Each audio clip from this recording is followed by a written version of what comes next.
Tutorial kuliah hukum acara perdata topik ketiga dari 30 topik. Asas-asas hukum acara perdata Indonesia, bagian 1. Disediakan di Global Tutorial. Asas hakim bersifat menunggu. Asas dari hukum acara perdata dalam pelaksanaannya, yaitu inisiatif untuk mengajukan gugatan, sepenuhnya diserahkan kepada mereka yang berkepentingan. Ini berarti bahwa apakah akan ada proses atau tidak, apakah suatu perkara atau gugatan akan diajukan atau tidak, sepenuhnya diserahkan kepada mereka yang berkepentingan, yang merasa dirugikan. Kalau tidak ada gugatan atau penuntutan, tidak ada hakim. Jadi, yang mengajukan gugatan adalah pihak-pihak yang berkepentingan, sedangkan hakim bersikap menunggu diajukannya suatu perkara atau gugatan. Periksa pasal 118 HIR, pasal 142 RBG. Ini berarti bahwa hakim tidak boleh aktif mencari-cari perkara, menjemput bola, di masyarakat, sedangkan yang menyelenggarakan proses adalah negara. Akan tetapi, sekali suatu perkara diajukan kepada hakim, hakim tidak boleh menolak untuk memeriksa dan mengadilinya dengan alasan apapun, diatur dalam Undang-Undang Nomor 48 Tahun 2009 tentang Kekuasaan Kehakiman. Asas hakim pasif. Hakim dalam memeriksa suatu perkara bersikap pasif. Maksudnya, ruang lingkup atau luas pokok sengketa yang diajukan kepada hakim untuk diperiksa pada asasnya ditentukan oleh pihak-pihak yang berperkara dan bukan oleh hakim.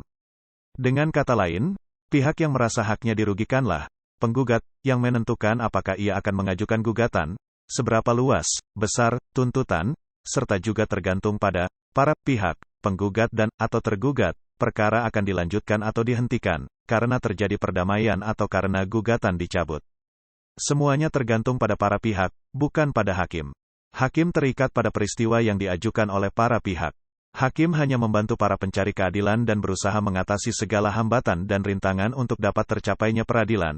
Demikian ditentukan dalam Pasal 5 Undang-Undang Nomor 48 Tahun 2009.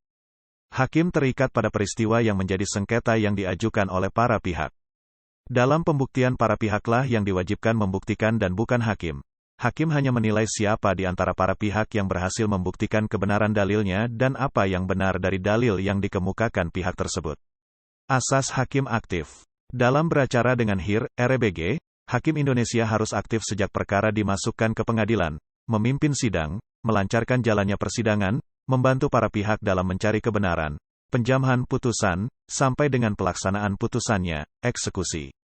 Karena dalam sistem HIR, RBG tidak ada keharusan menunjuk kuasa hukum, seorang yang buta hukum pun dapat menghadap sendiri ke muka pengadilan. Keharusan hakim aktif dalam beracara dengan HIR, RBG mulai tampak pada saat penggugat mengajukan gugatannya.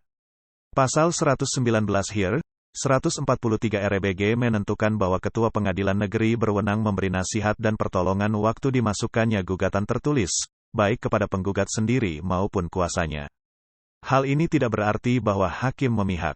Di sini, hakim hanya menunjukkan bagaimana seharusnya bentuk dan isi sebuah surat gugatan. Dalam sidang pemeriksaan perkara, hakim memimpin jalannya sidang agar dapat tercapai peradilan yang tertib dan lancar sehingga asas peradilan cepat dapat tercapai. Dalam menjatuhkan putusan, hakim wajib menambahkan dasar hukum yang tidak dikemukakan oleh para pihak.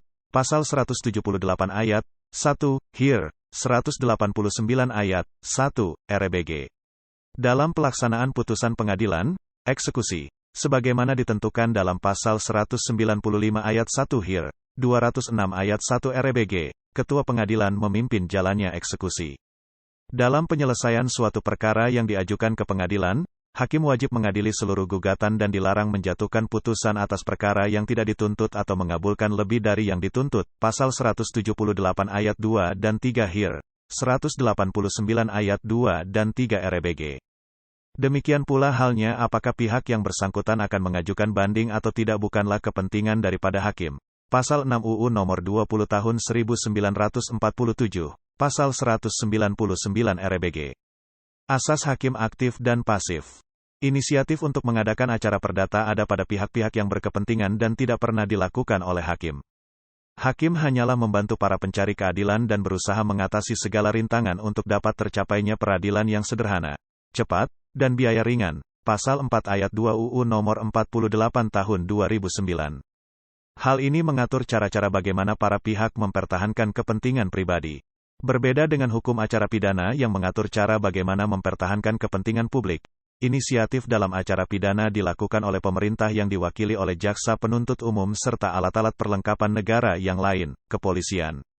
Kalau dalam perkara perdata pihak-pihak yang berhadapan adalah pihak-pihak yang berkepentingan, yaitu penggugat dan tergugat, dalam perkara pidana pihak-pihak yang berhadapan bukan orang-orang yang melakukan tindak pidana, terdakwa, dengan orang yang menjadi korban, tetapi terdakwa berhadapan dengan jaksa penuntut umum selaku wakil negara.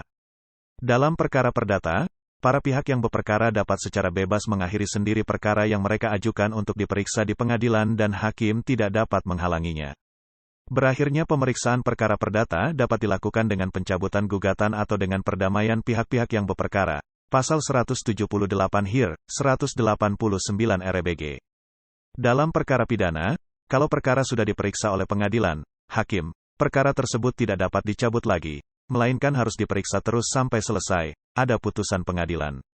Hakim wajib mengadili seluruh gugatan, tuntutan dan dilarang menjatuhkan putusan terhadap sesuatu yang tidak dituntut, atau mengabulkan lebih dari yang dituntut, pasal 178 ayat 2 dan 3 HIR, pasal 189 ayat 2 dan 3 RBG. Hakim mengejar kebenaran formal, yakni kebenaran yang hanya didasarkan pada bukti-bukti yang diajukan di depan persidangan, tanpa harus disertai keyakinan hakim.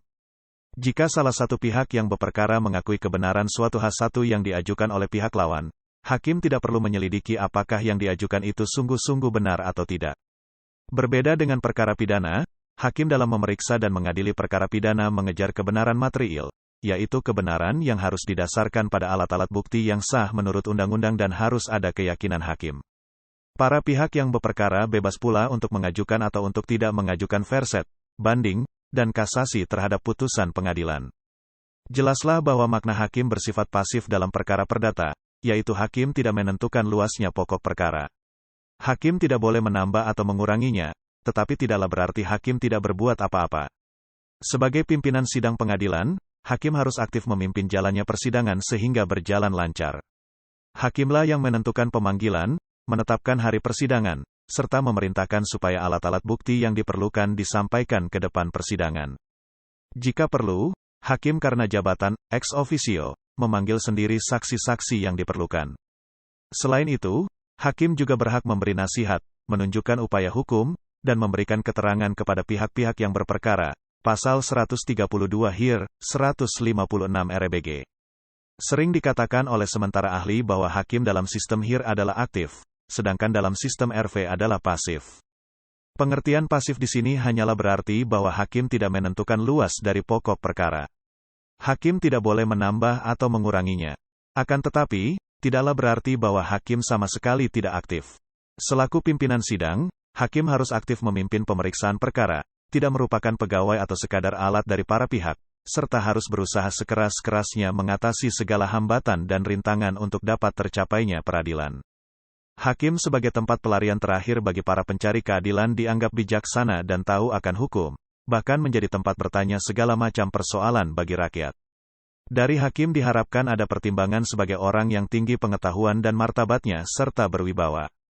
Diharapkan, hakim adalah orang yang bijaksana dan aktif dalam pemecahan masalah.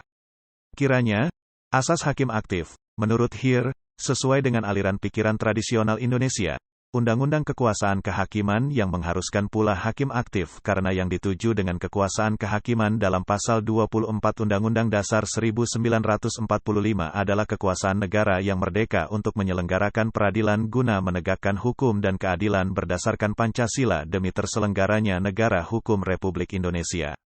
Asas sidang pengadilan terbuka untuk umum. Sidang pemeriksaan perkara di pengadilan pada asasnya adalah terbuka untuk umum. Ini berarti bahwa setiap orang dibolehkan menghadiri dan mendengarkan pemeriksaan perkara di persidangan. Tujuan asas ini tidak lain adalah memberikan perlindungan hak-hak asasi manusia dalam bidang peradilan serta menjamin objektivitas peradilan dengan mempertanggungjawabkan pemeriksaan yang fair, tidak memihak, serta putusan yang adil kepada masyarakat. Asas ini dapat kita jumpai dalam Pasal 13 Ayat 1 Undang-Undang Nomor 48 Tahun 2009. Mengumumkan putusan hakim dalam sidang yang dinyatakan terbuka untuk umum adalah syarat mutlak. Pasal 13 Ayat 2 Undang-Undang Nomor 48 Tahun 2009. Tidak dipenuhinya syarat ini mengakibatkan putusan tidak sah dan tidak mempunyai kekuatan hukum dengan akibat putusan adalah batal demi hukum. Dalam praktiknya, meskipun hakim tidak menyatakan persidangan terbuka untuk umum, kalau dalam berita acara persidangan dicatat bahwa persidangan dinyatakan terbuka untuk umum, putusan yang telah dijatuhkan tetap sah. Namun, untuk kepentingan kesusilaan, hakim dapat menyimpang dari asas ini, misalnya dalam perkara perceraian karena perzinaan. Secara formil, asas ini membuka kesempatan untuk social control. Asas terbukanya persidangan tidak mempunyai arti bagi acara yang berlangsung secara tertulis. Kecuali ditentukan lain oleh undang-undang atau apabila berdasarkan alasan-alasan yang penting dan yang dimuat dalam berita acara yang diperintahkan oleh hakim, maka persidangan dapat dilakukan dengan pintu tertutup. Dalam pemeriksaan perkara perceraian atau perzinaan, sering persidangan dilakukan dengan pintu tertutup. Tetapi meskipun sidang pemeriksaan perkara dapat dilaksanakan secara tertutup, setiap persidangan harus dibuka dan dinyatakan terbuka untuk umum terlebih dahulu sebelum dinyatakan tertutup. Asas mendengar kedua belah pihak. Dalam hukum acara perdata, kedua belah pihak haruslah diperlakukan sama, tidak memihak, dan didengar bersama-sama. Pengadilan mengadili menurut hukum dengan tidak membedakan orang sebagaimana termuat dalam Pasal 5 Ayat 1, Undang-Undang Nomor 14 Tahun 1970. Hal tersebut mengandung arti bahwa dalam hukum acara perdata, pihak-pihak berperkara harus sama-sama diperhatikan, berhak atas perlakuan yang sama dan adil, serta masing-masing harus diberi kesempatan untuk memberikan pendapatnya. Asas bahwa kedua belah pihak harus didengar lebih dikenal dengan asas audi et alteram partem atau eines manes rede is keines manes rede, mensol si horen alebeait. Hal ini berarti bahwa hakim tidak boleh menerima keterangan dari salah satu pihak sebagai benar apabila pihak lawan tidak didengar atau tidak diberi kesempatan untuk mengeluarkan pendapatnya. Hal ini juga berarti bahwa pengajuan alat bukti harus dilakukan di muka sidang yang dihadiri oleh kedua belah pihak, Pasal 158 Ayat 1 dan Ayat 2. Asas putusan harus disertai alasan-alasan. Semua putusan hakim, pengadilan, harus memuat alasan-alasan putusan yang dijadikan dasar untuk mengadili. Pasal 23 Undang-Undang Nomor 14 Tahun 1970, Pasal 184 Ayat 1, HIR, Pasal 195 RBG, 61 RV. Alasan-alasan atau argumentasi itu dimaksudkan sebagai pertanggungan jawab hakim daripada putusannya terhadap masyarakat, para pihak, pengadilan yang lebih tinggi, dan ilmu hukum sehingga mempunyai nilai objektif. Karena adanya alasan-alasan itulah, putusan hakim, pengadilan, mempunyai wibawa dan bukan karena hakim tertentu yang telah menjatuhkannya. Putusan yang tidak lengkap atau kurang pertimbangannya merupakan alasan untuk kasasi dan putusan demikian harus dibatalkan. Untuk lebih dapat mempertanggungjawabkan suatu putusan, sering juga alasan-alasan yang dikemukakan dalam putusan tersebut didukung jurisprudensi dan doktrin atau ilmu pengetahuan. Hal ini bukan berarti hakim terikat pada putusan hakim sebelumnya, tetapi sebaliknya hakim wajib menggali, mengikuti, dan memahami nilai-nilai hukum yang hidup dalam masyarakat. Karena itu, hakim harus berani meninggalkan jurisprudensi atau undang-undang yang sudah tidak sesuai dengan rasa keadilan masyarakat. Contoh klasik yang dapat dikemukakan di sini adalah putusan Hogerat tanggal 31 Januari tahun 1919 tentang perbuatan melawan hukum yang meninggalkan pendapat Hogerat sebelumnya. Dapat pula dikatakan bahwa mencari dukungan pada jurisprudensi tidaklah berarti bahwa hakim terikat atau harus mengikuti putusan mengenai perkara yang sejenis dan yang pernah diputus oleh Mahkamah Agung atau Pengadilan Tinggi atau yang telah pernah dijatuhkannya sendiri. Walaupun kita pada dasarnya tidak menganut asas the binding force of precedent, memang janggal kiranya kalau seorang hakim memutus bertentangan dengan putusannya sendiri atau dengan putusan pengadilan atasannya mengenai perkara yang sejenis, karena hal ini kemudian menunjukkan tidak adanya kepastian hukum. Akan tetapi, sebaliknya, hakim harus mengikuti dan memahami nilai-nilai hukum yang hidup dalam masyarakat. Hakim harus berani pada suatu ketika meninggalkan jurisprudensi yang ada kalau sekiranya sudah usang dan tidak lagi sesuai dengan zaman atau keadaan masyarakat. Dalam putusannya tanggal 23 November tahun 1961 nomor 179 K, SIP 1961, Mahkamah Agung menetapkan kedudukan anak perempuan sama dengan anak laki-laki dalam mewaris. Tidak dapat dipungkiri bahwa tidak sedikit hakim yang merasa terikat atau berkiblat pada putusan Pengadilan Tinggi atau Mahkamah Agung mengenai perkara yang sejenis.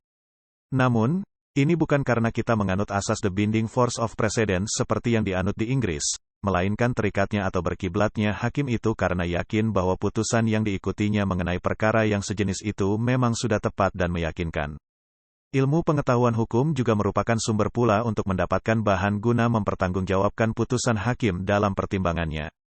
Hal ini disebabkan ilmu pengetahuan didukung oleh para pengikutnya serta sifat objektif dari ilmu pengetahuan itu sendiri menyebabkan putusan hakim bernilai objektif pula. Betapa pentingnya ilmu pengetahuan bagi hakim dikatakan oleh seorang sarjana. Hanya dengan mengikuti ilmu pengetahuan ini, hakim dapat memberikan tempat bagi putusannya di suatu sistem hukum yang diperlukan. Tanpa itu, putusan akan mengambang, terlalu subjektif, dan tidak meyakinkan meskipun dapat dilaksanakan. Ilmu pengetahuan itu merupakan sumber dari hukum acara perdata. Demikianlah materi topik ketiga tutorial kuliah hukum acara perdata. Channel Global Tutorial dipastikan sangat bermanfaat bagi siapa saja yang ingin menambah wawasan, termasuk mahasiswa perguruan tinggi negeri dan swasta manapun di Indonesia. Video tutorial juga dituturkan dan disubtitelkan agar dapat ditonton, dibaca sambil didengarkan. Jangan khawatir jika belum langsung paham. Untuk pemahaman yang lebih baik, putar dan dengarkan video ini berulang-ulang. Subscribe dan like, agar Anda mendapatkan update tutorial lainnya. Bagikan juga link video ini, agar teman lain juga mendapatkan manfaat channel ini. Sekian dan terima kasih. Sampai jumpa.